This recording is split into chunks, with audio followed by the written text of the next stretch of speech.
upon a time there was 4 little rabbits, and their names were Flopsy, Mopsy, Cottontail, and Peter. They lived with their mother in a sand bank underneath the root of a very big fir tree.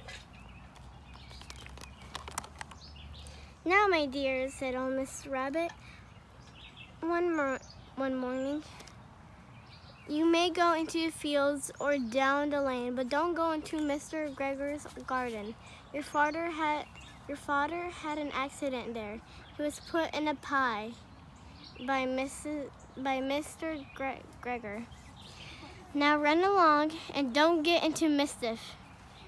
I'm going out." Then old Miss Rabbit took a basket and her umbrella and went through the wood to the baker's. She bought a loaf of brown bread and 5 currant buns. Flopsy, Mopsy, and Cottontail, who were good little bunnies, went down the lane to gather blackberries. But Peter, who was very naughty, ran straight to Mr. Gregor's garden and squeezed under the gate. First he ate some lettuce and some French beans, and then he ate some radishes, and then, feeling rather sick, he went to look for some parsley.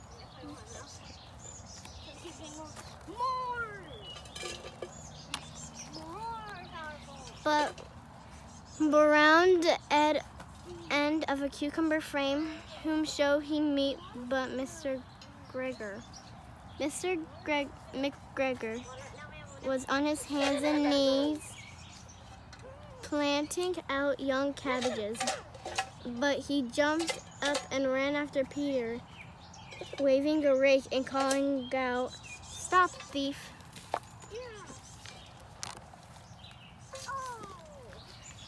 Peter was most dreadfully frightened. He rushed all over the garden, for he had forgotten the way back to the gate. He lost one of his shoes among the cabbages, and the other shoe amongst the potatoes.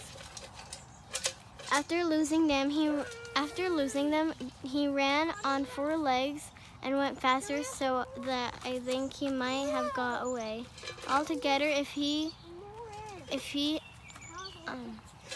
had not unfortunately run into a gooseberry net jacket. It was blue with brass buttons, quite new. Peter gave himself up for lost and shed big tears, but his sobs were overheard for some friendly sparrows who flew to him in great excitement and implored him to exert himself. Mr. McGregor came up with a sieve, which he intended to pop upon the top of Peter. But Peter wriggled out just in time, leaving his jacket behind him, and rushed into the tool shed and jumped into a can. It would have been a beautiful thing to hide in if it had not so much water in it.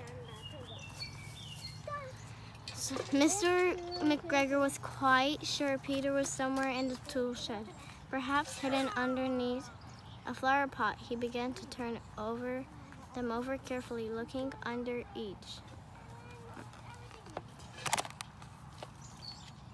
Presently, Peter sneezed. "Ka-choo!" Mr. McGregor was after him in no time, and tried to put his foot upon the window was too small for Mr.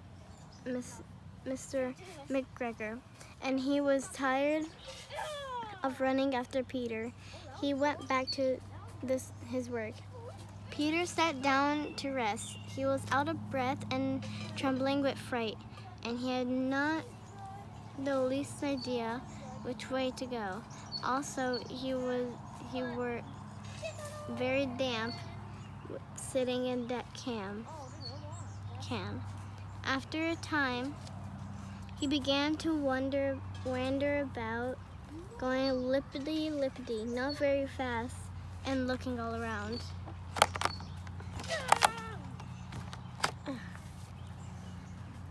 He found a door in a wall, but it was locked, and there were no room for a fat little rabbit to squeeze underneath.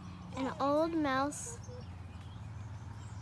running in and out over the stone doorstep, carrying peas and beans to her family in the wood. Peter asked her the way to the gate, but she had such a large pea in her mouth, she could not answer. She only shook her head at him. Peter began to cry. Then he tried to find his way straight across the garden, but he became more and more puzzled. Presently, he came to a pond where Mr. McGregor filled his water cans. A white cat was staring at some goldfish. She sat very, very still. But now and then the tip of her tail twitched as if it were alive. Peter thought it best to go away without speaking to her. She had heard about cats from his cousins, little Benjamin Bunny.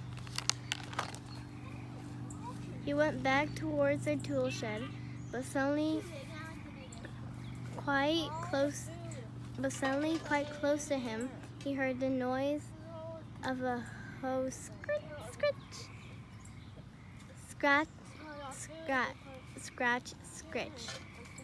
Peter scuttered underneath the bushes, but presently, as nothing happened, he came out and climbed upon the wheelbarrow and peeped over. The first thing he saw was Mr. McGregor hoeing onions. His back was turning towards Peter, and beyond him was the gate.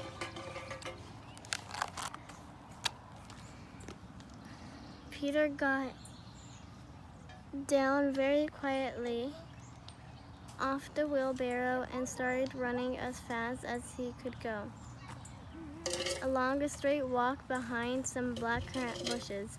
Mr.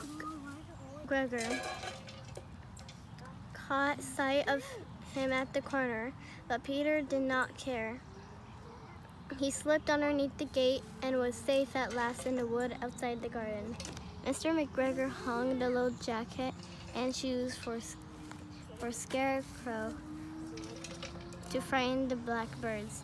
Peter never stopped running or looking behind him till he got some big fir tree. He was so tired that he flopped down upon the nice soft sand on the floor of the rabbit hole and shut his eyes. His mother